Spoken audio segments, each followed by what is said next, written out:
that's the purpose here. We're here to recognize the veterans and men who took part in World War II. And how many people here got to see the saving of Private Ryan? Wow, very good. Now those that didn't put their hand up, you got your work cut out for you. Go see it.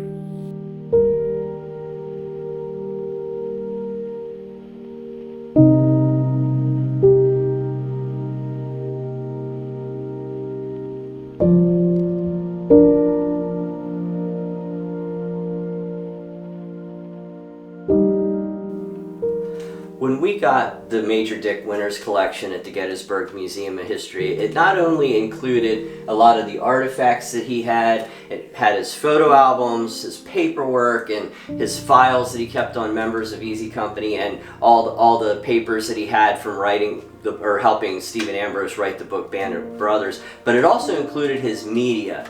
And over the years, he saved a lot of that stuff, and most of it was like interviews and then a lot of his TV appearances and things like that. And a lot of it was things that people sent him. I don't think he was a real audio or video kind of guy, but he saved all that stuff. So when we got it, they were in the form of cassette tapes such as this, interviews, and videotapes. And this one's actually was kind of interesting. I mean, most of them are home recorded videotapes of him speaking and things like that, but here's one from Band of Brothers. It's actually an Oscar review tape. I think it's for We Stand Alone Together, which was the documentary part of Band of Brothers. So they would send this out to Academy people, and I guess Dick Winters got one because he was involved with it. But when we got all this stuff, we realized most of it was pretty old anyway. I mean, some of the tapes were, even when we got them, 20, 30 years old.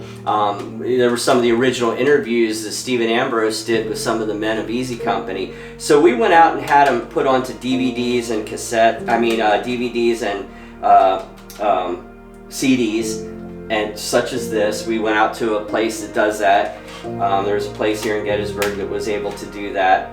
So anyway, we wanted to make sure that they were preserved so that if in case something happened to the tapes, they only have a certain shelf life, so we were afraid they would be lost forever. So we're going to start showing some of those on the channel, and this one in particular is Major Winters speaking in Gettysburg, and which is really interesting to me.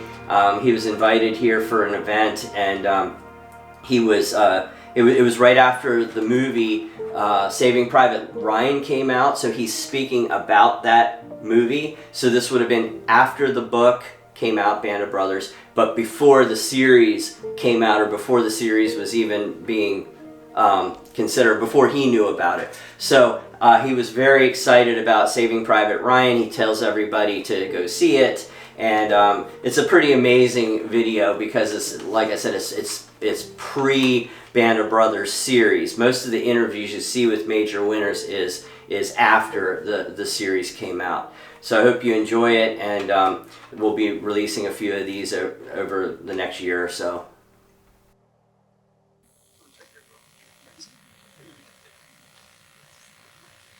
Well, thank you for the nice introduction and for your attention here this afternoon.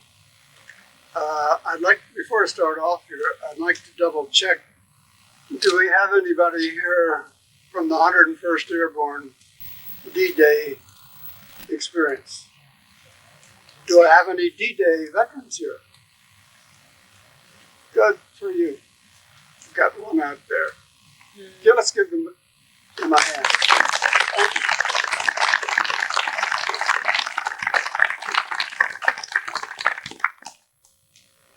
Well, that's the purpose here. We're here to recognize the veterans and men who took part in World War II.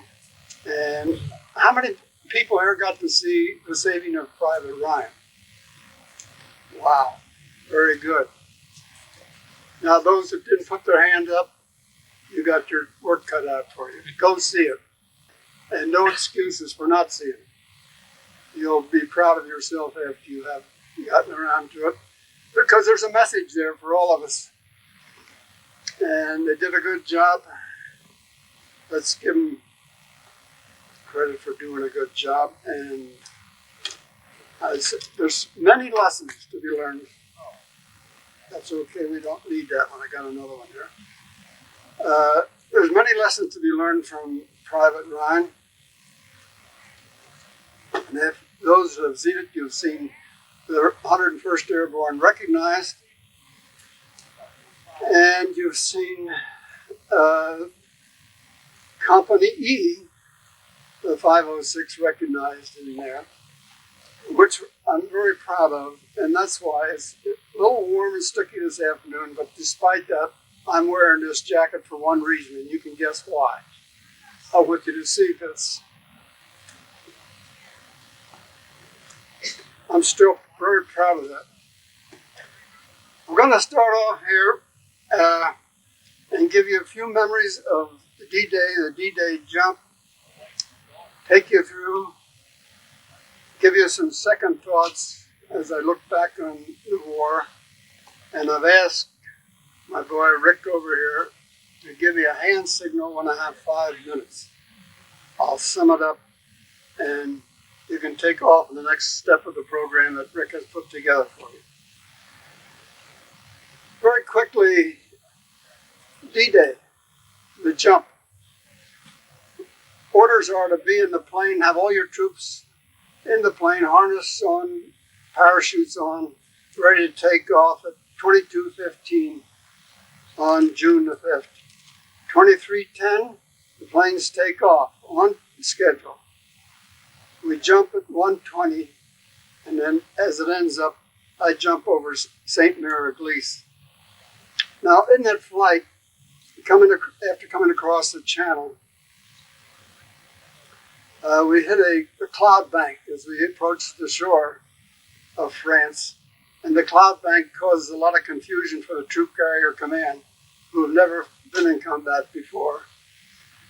They split up so that they don't run into each other and cause an accident. And in splitting up, the formation goes in all different directions, and this causes for the confusion later on the jump.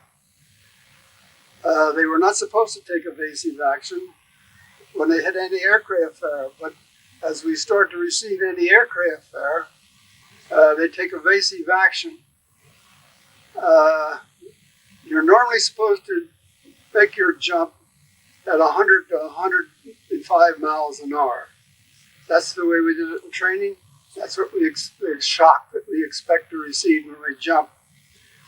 But by taking evasive action and going into a dive to avoid that anti-aircraft fire, they set up many problems. Oh, thank you.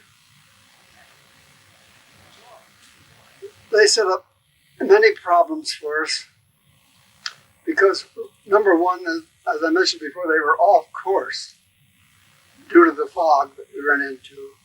And with the evasive action and going into a dive, they hit as high as 150 miles an hour and threw us out. Instead of throwing us out at 700 feet, they were throwing us out from anywhere from 100, 150, 200 feet, which is too close for comfort. It takes 75 foot for that parachute to open in the first place.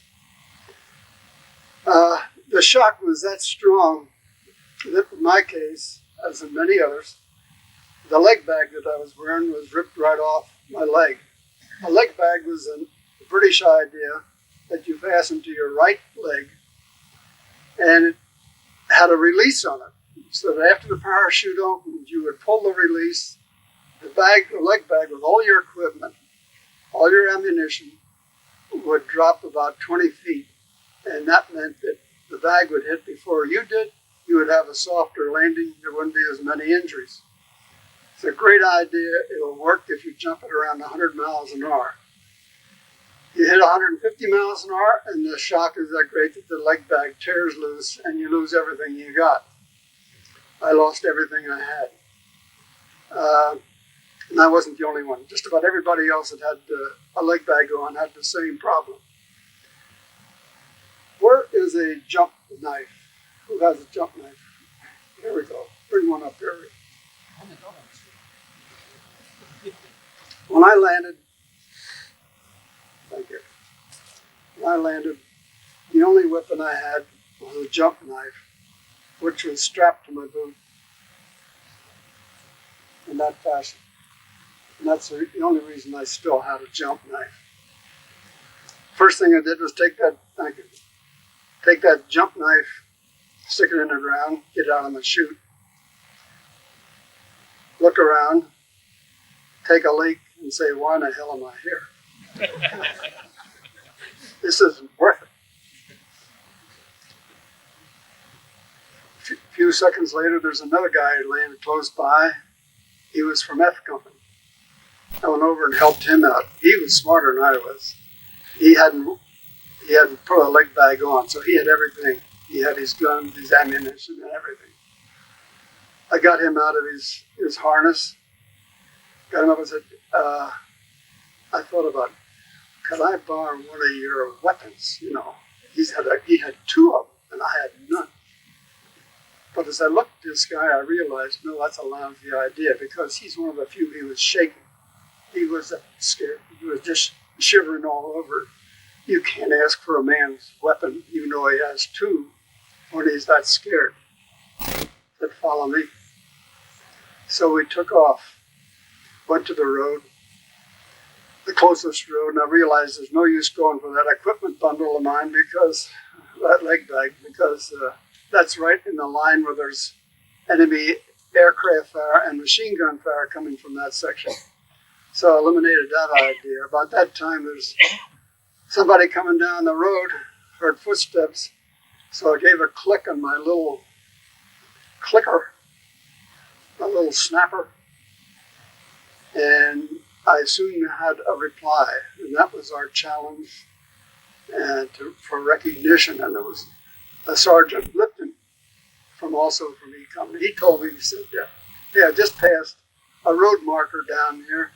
And then I stopped to look at it. In the road marker carved in stone was St. Miraglise. Oh, thank you. So I borrowed a poncho from one of the guys who was standing there with me and a flashlight, and got underneath the poncho. Before I did, I stuck that trench knife in the ground by my head. Got under the poncho, got my map out, which was in my pocket. That was the only thing that didn't tear loose. And I found St. Miraglise. I said, I know where I'm at. I'm oriented. Stood up, told the fellows, I know where I'm at. We're going to go north and then turn east. And as I'm getting up and my eyes are adjusting to the dark again, I'm reaching around to get my trench knife. Somebody had stolen my trench knife. This is Normandy. I did manage to borrow a hand grenade from one of the boys. So I started off Normandy with a hand grenade. One. Since they had all the weapons, we're going this direction, we're going north, and we'll turn east. We started off and we walked for a while. And it wasn't too long until I met some more troopers. And in this group, was a Lieutenant Colonel Cole, who was an outstanding officer in Normandy, received a Congressional Medal of Honor. And he had about 30 men with him, and I had about 15 at this time. So I put my group with his, and we took off, and we walked through the night. I'm moving along here quickly. Please get the details more than that. By dawn, I happened to run across a trooper who had been killed, and I was able to pick up his M1 rifle, ammunition, and any other pieces of equipment that he had. So I was armed once again. Also bumped into the rest of the 2nd Battalion. Putting everything together, at this point we had about 80 men. About 8 o'clock, we hit Le Grand Chemin, which was a farming village along the coast of Utah Beach. And as we hit there, the battalion starts to receive fire from our right flank, from a hedgerow. Company D was sent up to try and neutralize it, and they were kicked out real quick. As they came back, they said, Winters, they want you up front, Company E. Had orders to take care of that. eliminate that fire we're getting from the flank. They didn't realize at that point that there was one other officer and myself, Lieutenant Compton and myself, 2 officers. And we had 11 enlisted men. The equipment we had at that point was 2 light machine guns, 1 bazooka, no ammunition for it, 1 mortar, no bipods for it, and we had 9 rifles. We had bumped into a German battalion of 105 of cannons, and with a battery of 105 cannon in the German army, you're running into 132 men, 3 officers, NCOs, and privates. And their mission, of course, was to be firing their 105s on the troops landing on Utah Beach. We went into action. I made a quick patrol to get the estimate of the situation. Figured out this was a trench, and I could see 1 gun position. We went back and set up a base of fire, and under that base of fire, Compton and one of the men crawled forward and threw hand grenades into the trench. And at that point, along with 2 other men, I made the charge, and we got into the trench and eliminated the German troops there and took that gun. If you're following me at this point, I'm in a connecting trench that runs parallel to Utah Beach. And as such, if I follow that connecting trench, I can go down that trench and knock them off one at a time. Even though they have 136 men, I'm taking them on one at a time, and I can handle it, and that's exactly what we do to keep this situation brief here today. We had 13 men taking care of that battery of 105. The significance of that can be demonstrated very quickly. You've seen Private Ryan. You saw artillery fire coming in on the troops on the beach. It was eliminated. I can demonstrate the story of that in this fashion. There's the first 2 tanks come in for the landing on Utah Beach were knocked out with mines. The next 2 come in, they got by. But in those 2 tanks that were knocked out by mines, the 1 tank commander got out of his tank and started to walk away from the tank, and as he walked away from the tank, he hit a mine and he went down. In the next wave comes a lieutenant by the name of Richardson.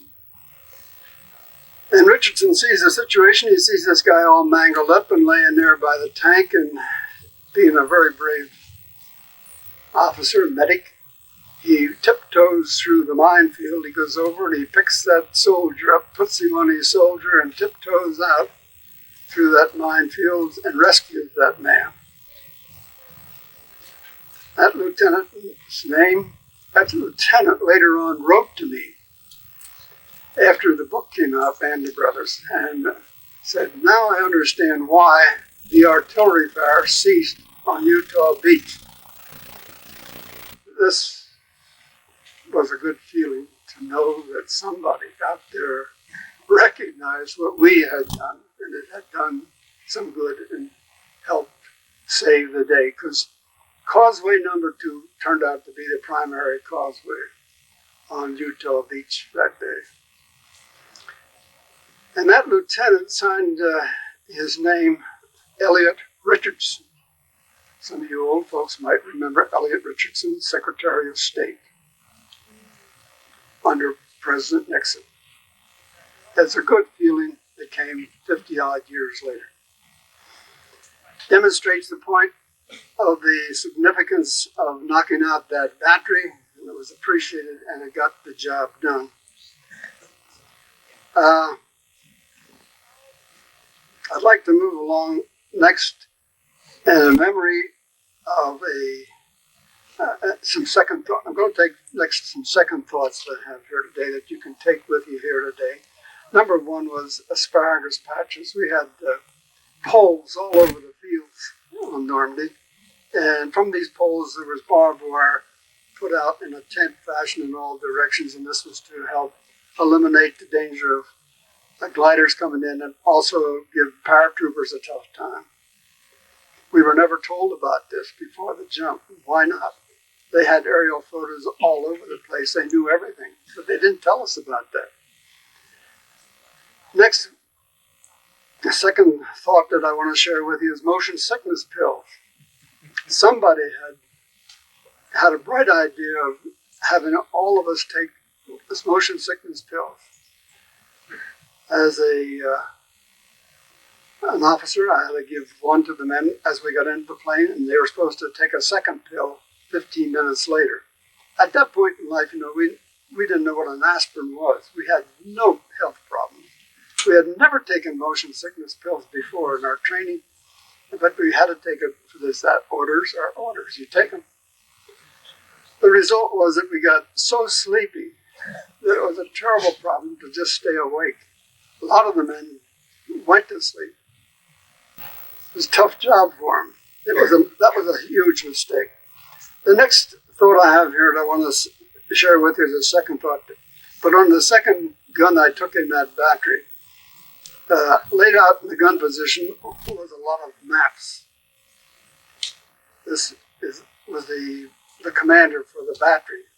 He had all these maps laid out there, and those maps showed every single gun position on Utah Beach, showed their fields of fire, their connecting fire, the whole works. My God, I realized what I was looking at. I gathered these up as quick as I could, and I thought, they got to get these back to battalion, got to get these back to the Navy. Here is the positions of the whole Utah Beach. Sent those back as quick as possible. I just hope they got in the right hands, that they would do some good for the rest of D-Day. Another thought I had here put down for a second thought was the German prisoners, the first ones that we picked up in those connecting trench. When they came to us, instead of hollering, "Comrade," holding our hands up or whatever, no, the comment was, "Don't make me dead, don't make me dead."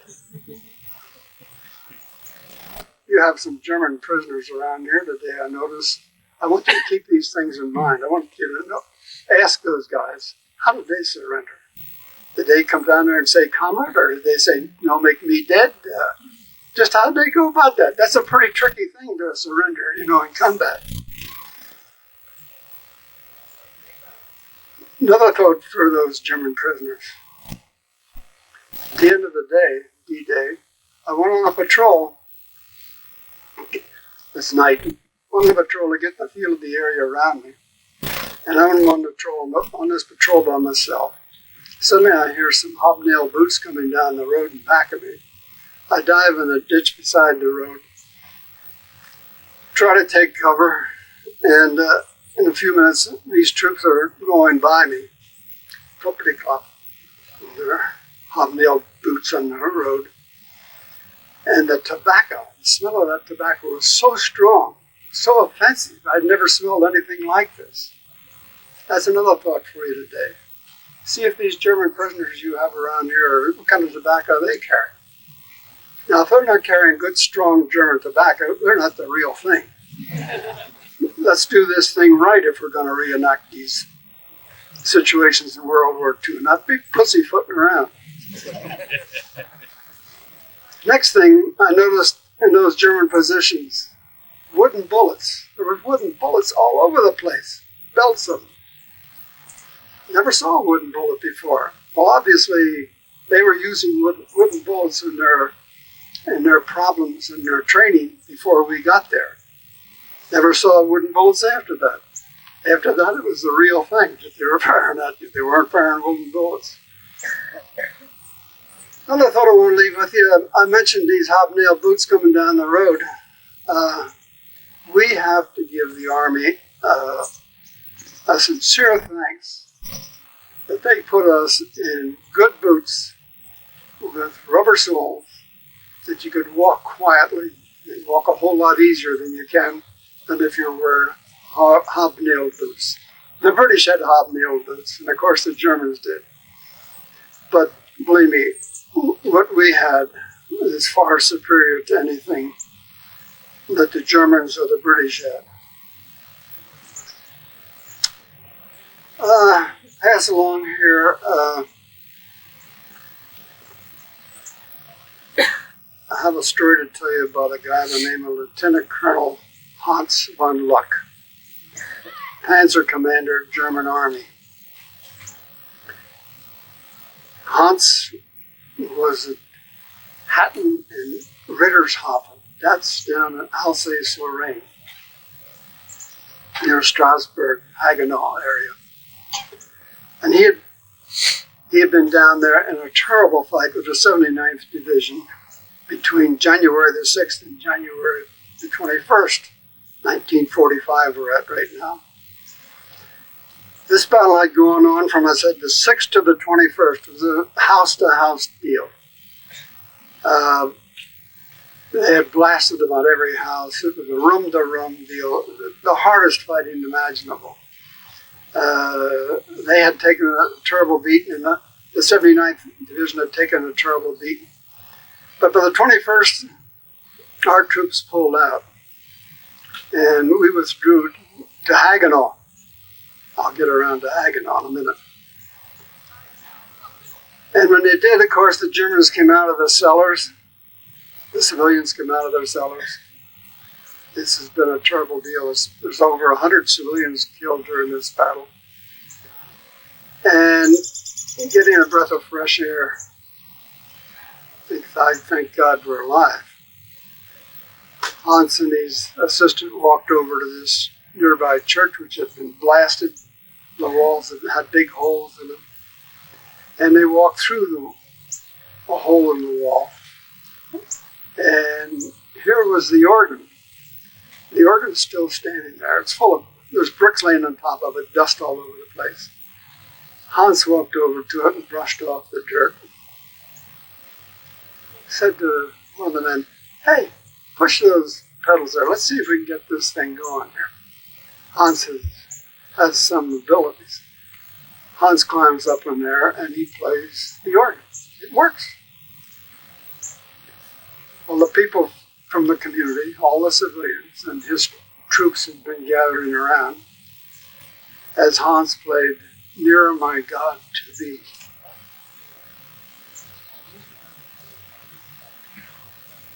That's a very emotional thought. You know, don't care which side you're on. After that, they went to work and they buried their dead. It was during this time we had just been relieved on January the 17th at Bastogne after holding on. And the 101st is now on their way to Alsace-Lorraine to stop this German breakthrough of which Hans is a part. So we got there a few days later, and during that time we never did tangle with Hans as such. But during that time, he was withdrawn and he pulled out. And the end of this story, the reason for this story is the fact that as we're writing the book Band of Brothers, Hans was with us as we went around to walk the battlefield before Ambrose came home to finish the book. And Hans had arranged that we go to this town, Hatton, Rittershofen, two towns really. And as with our busload of, we had two troops, a sergeant lived in Malarkey with myself and some civilians that were going along sightseeing to walk the battlefield. We pulled into the town about noontime. There wasn't a soul around.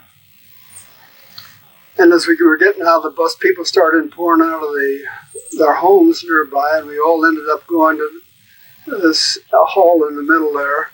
And they had set up a very nice meal for us. So we shared memories with them. They had their scrapbooks and got to know each other. And after the dinner and the festivities, we all got up and walked across the street and went back to the same church that had been rebuilt. As we went in and to sit down, for some reason or another, I don't know why these things work out like this, but all the Germans sat on the right-hand side of the aisle, and the civilians who were with us and my two sergeants, we sat on the left-hand side. Wait a minute, this isn't right, my gosh, this is wrong. I said, come on, let's go. So we stood up, we went over and we all sat on the right-hand side together. And while we were sitting together, Hans got up there and he played some hymns, and we got around to Nearer My God to Thee again. And we all sang it together, and we all cried together. It's a good thought. I wanted to share it with you. I'm going to move along now to March the 15th, 1945, and in Marmelon, France. General Eisenhower this day is to present the 101st Airborne Division with a presidential citation. Here's what he had to say in brief. Never before has a full division been cited by the War Department in the name of the President for gallantry in action. This day marks the beginning of a new tradition in the American Army. Just as you are beginning a new tradition, you must realize, each of you, that from now on, the spotlight will beat on you with a particular brilliance.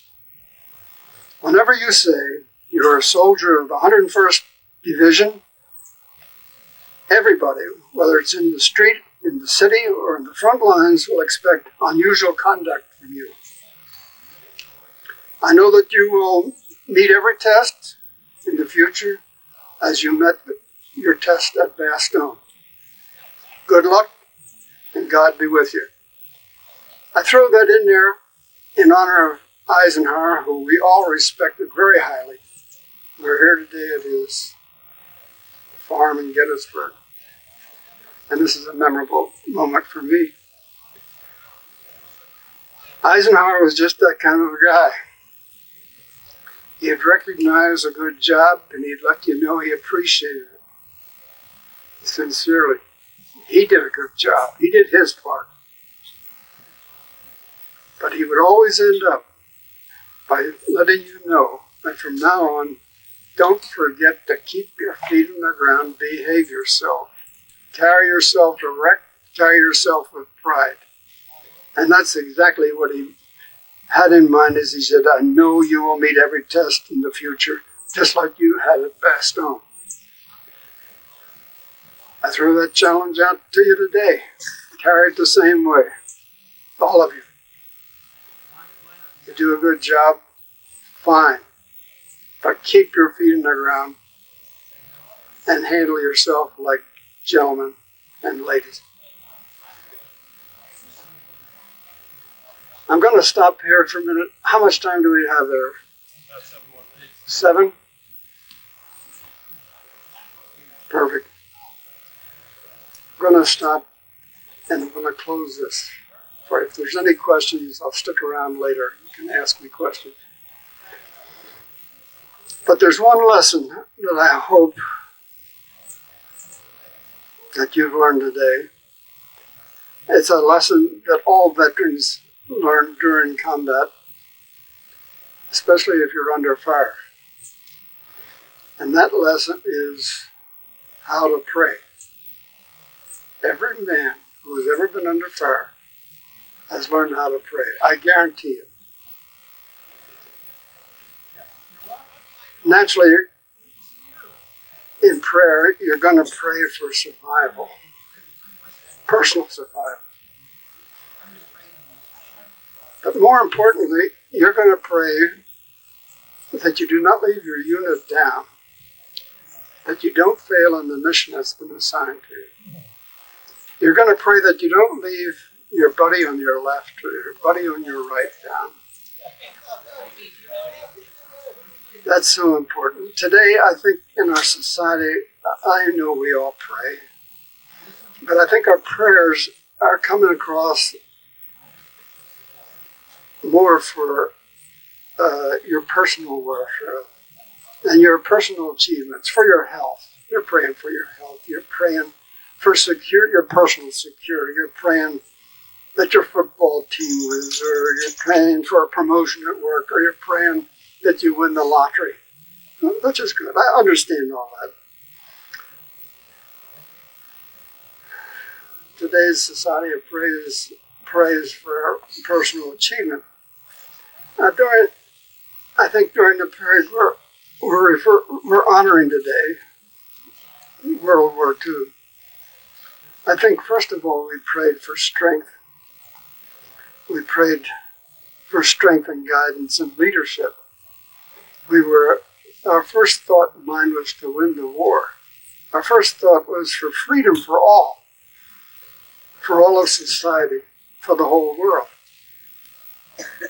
Secondly, we were asking for divine help so that we personally could survive and we could live, come home to our families and our loved ones.